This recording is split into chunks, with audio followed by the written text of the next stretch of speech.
Hello everyone, and welcome to episode 6 of Sycamore Farm. But yeah, I hope you're enjoying this series so far. I actually love doing this pig enclosure. I have broken one of my golden rules of this series, which is using native plants. But in my defense, in my plants, like the temperate European ones, there is no plant that kind of looks dead and like as dead as like the buffalo grass. So I have broken that rule, but I think I can get away with it. But yeah, if you do enjoy today's video, if you could please leave a like, subscribe to the channel, and if you want to be named after an animal, leave it down in the comments, and yeah, I'd do it straight away. Um, in the first half of today's video, you see me do this shack design. Um, I used one from the Lady Signer. You can find it on her workshop page. She's a really good builder. Definitely check her out. I'm sure all of people here have. But yeah, I kind of just made it into a little pig shelter, which they can use. But yeah, it's mainly just trying to get the balance of the wood panels because they kind of change. And it's kind of hard because there's no pieces to kind of put it together. So I just created my own barrier, as I do in most games like this. But yeah. Also, in the middle of today's video, I will try my best to do some Tamworth pig facts. They are a very unique British species. I'm surprised I didn't add any different ones. They added that specific one, but we take what we got. It's still a farm pig, which I guess we needed in the game, even though we have like 20 pigs. But yeah, I think trying to get down to like realistic levels is very difficult in this enclosure. It's just because the balance of flowers I like, it's very difficult. I was thinking of putting little mesh fences around a rock, where they can't walk, obviously.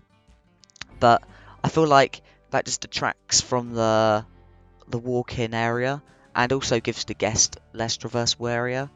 So I've just kind of gone all out with this one. But yeah, I have added, well, I am going to add the barns I made before. Someone actually suggested if they knew where I got the barn from, which I thought was a blueprint. It turns out that I actually made it in one of my older sort of zoos parks thing, which I got bored of and stopped. But yeah, in fact, I might do that as soon as possible because I don't know, because I feel like it's going to take me a little while just to do the next couple enclosures. I still have some barnyard animals to put in and also a non-barnyard animal to put in, and then I think I'd be finished. But yeah, I'm really enjoying this park so far, this little farm.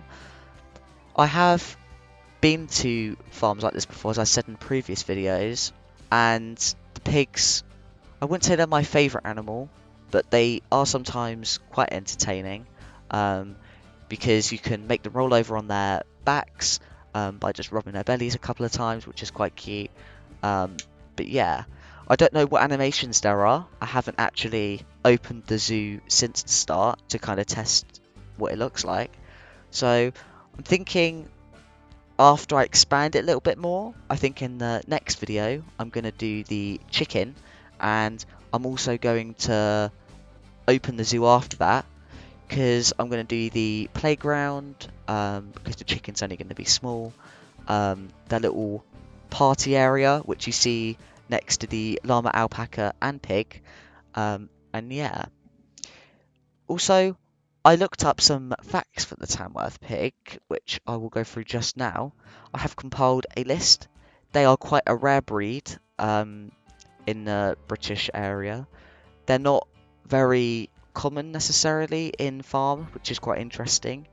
They are listed by the farm as at risk slash endangered, so they're not particularly common, and I think they are quite an alright addition to Planet Zoo. I felt like they should have done just a more generic pig, but I'm not a farm expert, so not too sure about this pig. But yeah, so the Tamworth pig, as you can see, has a very sort of rust-coloured coat. It's very reddish brown, and they also have these really long snouts. They are thought to be descendant of some wood pigs, which are kind of like the origins of them, but except from that, they are kind of unknown. But they do know they originated from Tamworth, from the town of Tamworth, um, hence Tamworth pig. And yeah, they are mostly used, sadly, for meat. They aren't the best for meat. They have around about 3 to 6 sort of young, mostly around 4 piglets you will see from a Tamworth pig. So they're not necessarily as big as they are as commercial ones, but they do range from about 500 to 600 pounds, the ones that are fully matured, and they have a very slow growth rate, which in turn enhances flavour of the meat. And weirdly enough, they are used for most sort of pork-based products, which is bacon, sausages, and stuff like that.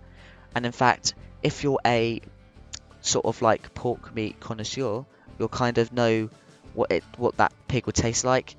I know it sounds disgusting and I hate saying it, but sadly is true. And they are just generally very good, high quality sort of breed. But yeah, they also kind of remind me of the. I know it sounds really bad, but like when you have like the sort of like big fancy dinner, like the one in Shrek, where the pig's got the apple in its mouth. It's giving me that sort of vibe from it, which is a bit sad.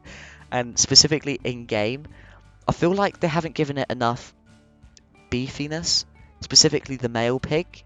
When I looked up pictures of the males, they are huge. They're like pot-bellied pigs, but like not around chubby face as much, but more just the belly, which I'm quite surprised about. I'm not going to go into too much details about necessarily pig meat because I do not want my search history to try and contain that. But there was one on a workshop where it has like this diagram of where the meat are come from. So I am thinking of adding that to the side of the shelter where you eat your dinner and you can kind of see where it comes from, which is, although sadly inevitable. And I am going to add the hot dog stand in that sort of area. But yeah, the Tamworth pig is also one of the least inbred pigs with other non-European pig breeds, which is probably why it's so rare. And it's just very unique in the fact that it doesn't sort of, I don't know, it's very like natural pig. So it doesn't want to be confined to a little space. It wants to be free. And in fact, a lot of their nature makes them very tolerable to these weather changes. So if you don't know about the UK, we have very different weather. Sometimes we get really bad snowfall, really bad sleet, heavy rainfall, sunny days, or that could all be in one day. It's just British weather for you, and this is why it's a very British breed, because they cope very well with this weather. They are very tolerable to their sort of climates, and in fact they cannot get sunburnt because of their colour of their coat, which is quite unique to them. Not many pigs are like kind of resistible to this, but it doesn't mean that they are necessarily like habitable everywhere around the world. So if you do make a barnyard sort of pack and you've done like a ranch in America or something like that, you don't want it to be in an area like Arizona or something like that, because they're not used to that harsh weather. Although they are prevent from sunburn, it's only really British weather they're used to, which is quite obviously common among animals, but the Tamworth pig does struggle from that more. And I haven't seen the Tamworth pig before, but many pigs do kind of get that sort of impression where they have this sunburn, and a lot of pigs in nature will roll in mud to prevent sunburn. So animals like the warthog and collared peccary, in fact, the one in game, actually all do this, and yeah, it's just really unique to them. Also, another talk I wanted to go through was about the sort of use of foliage in general. In the last video, I kind of said that I wanted to make a video about like the foliage work, and I feel like if you want like a little tip here, if you really want to like have that sort of me explaining it, I feel like the only tip that I can really give you is just to go mad with it. Like, don't confine yourself to like specific plants unless you are quite good at it. So in this zoo specifically, I'm challenging myself by only using these plants, and I have given up in this area. I could not think of like a sort of mucky area where I could do this, and a lot of this area around here is going to be of that sort of mucky sort of texture. I think it's just going to be the nature of the land, and I think I wanted to add like a mud spot, but when I read up about the facts that they're quite good at preventing the sunburn, I thought, okay, I'm just not going to add the mud bath because they do have that enrichment item available. I've also changed the fence types from the brick wall to the picket fence. These pigs are notorious for escaping, and I thought I'd better add the picket fence as some sort of variation. It in fact took me quite a long time to work out what colour picket fence I wanted to do to kind of match the area and the vibe. This area would be specifically muddy, but they haven't really got a muddy ground texture.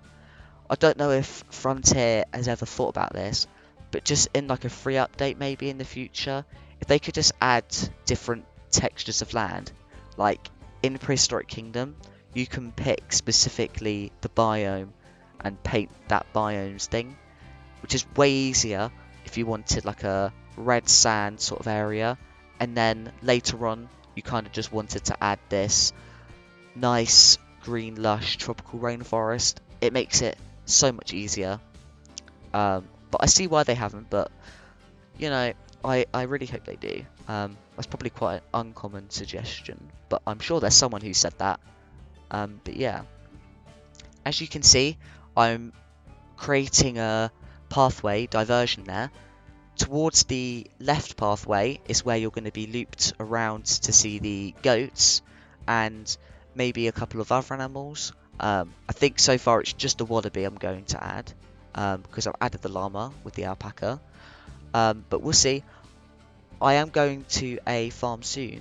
I'm not too sure when, but I'm definitely going to go to a farm and just check out the petting zoo and see what other animals they have. And I might return back to the zoo after then. But yeah, I definitely think with the I think I've only got the chicken and the goat left, I'm pretty sure. I've done quite a lot of these barnyard animals now, and I feel like the goat might be my favourite animal from the pack. I just feel like it fits best with it, and plus goats are like one of my favourite animals. I love their square eyes, and sheep as well have them square eyes. I just love that, and in game it goes so well. I love it. But yeah, I also think the pig design, as I said before, I just don't think it's that great. I don't know, I feel like they're reusing a lot of their sort of textures and stuff. The collared peccary was quite unique with the way the fur was kind of, the texture of the fur felt quite bristly. But this one, they've really left it quite plain, I guess. They haven't added any variation that much. When I looked up pictures of many of these pigs, some of them did have white spots on their noses, and some of them were even like proper red. And I feel like in this game it's a bit too bright. But ayo. Also, the way I like to build habitats is to make it quite lush. But I feel like, I don't know, like as you can see here, I'm going to make it really lush, but in reality, pig enclosures will just be a mess. So don't do this if you're trying to make realism. But I don't know, I just felt like I don't like bare floor. It really just gets on my nerves. So I always have to add little rocks or just something there. And I don't know, I just felt like this made it a little bit better than it was previously. I do think this habitat isn't my best. I feel that the colours are all very, very similar, and I don't know, I just feel like I should have changed the colours around a little bit. Towards the end of the video, now, I should be adding the hay bale pieces from the construction, and this is mainly just to kind of balance out the colours, because as you can see, all the same colour except from the hawthorn bushes, which are kind of this whitish. So I thought I just want to add some colour variations, and the little wheat piles go really well. So yeah. I also added this stalwart bush. Although it's not, this one is native. It kind of, I don't know, I kind of like the little lush. Although this makes it less realistic than it already is, which is a bit of a shame. But it is what it is. I also added this fig tree, which I am just placing down, and this is actually quite a smart idea of mine. I think a lot popular in the wild. Fig trees, the little figs you get from them. Pigs love figs, and I think having like a fig tree in the pig pen just kind of sounds funny. But anyway, I did feel like this habitat felt a little bit plain, but it is what it is. But yeah, I do want to know if you guys think I should continue this muddy theme maybe, or just, I don't know, I quite like this muddy theme, and the chicken pen, I don't know whether it should be this arid or something, but yeah, I am thinking off camera as well that I am going to adjust the enrichment items. I feel like making my own enrichment items as well, so adding like the tyres and just making them upright and make like a little tunnel or something, which would be quite interesting actually. And here we are, I'm placing down the hay bales now. But yeah, in this habitat, again, I try and like improve areas where I'm not, and this one was definitely how I use enrichment items. You're seeing now that I will add the conservation barnyard pieces to here, and it's basically just like the leek, the turnips, and the thingy, the corn, and I feel like this adds so much, like just like it in the forage box just makes it so much more realistic. Oh yeah, I forgot about this. Also in this habitat, I added these windmills. I thought I need to use some of these because I haven't used them really, and I feel like this could be like a wind, sort of old wind farm, and these pigs have kind of just been plopped there, as it's usually quite muddy where they build these and quite flat and open, so pigs are definitely a good option here.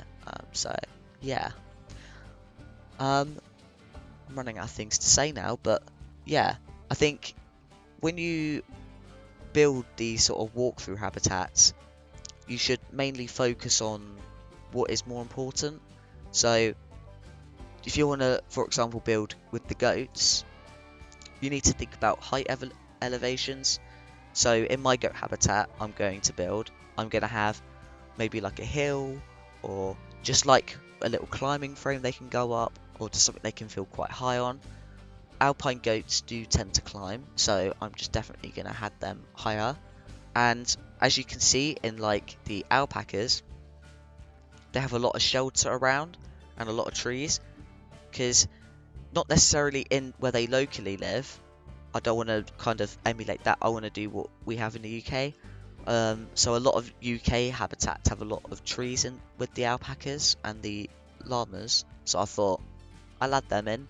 And also the scratching post, a lot of the animals have them, and when they do, I kind of just think they need a tree to rub their sort of thing on, and the scratching post isn't the best in this game. It's very zoo-like, but not natural. But I thought pigs, I'd imagine, would scratch against something, so I thought I'll add that. Also, I thought about adding another exhibit animal, but I just don't think that's going to work. But yeah. Anyway, we have come to the end of today's video. I hope you did all enjoy, and I quite enjoyed this habitat as well. So yeah, I will see you on the next video. And yeah, if you could leave a thumbs up on this video and also subscribe to the channel if you'd like to see more of this, and I'll see you on the next one. Bye!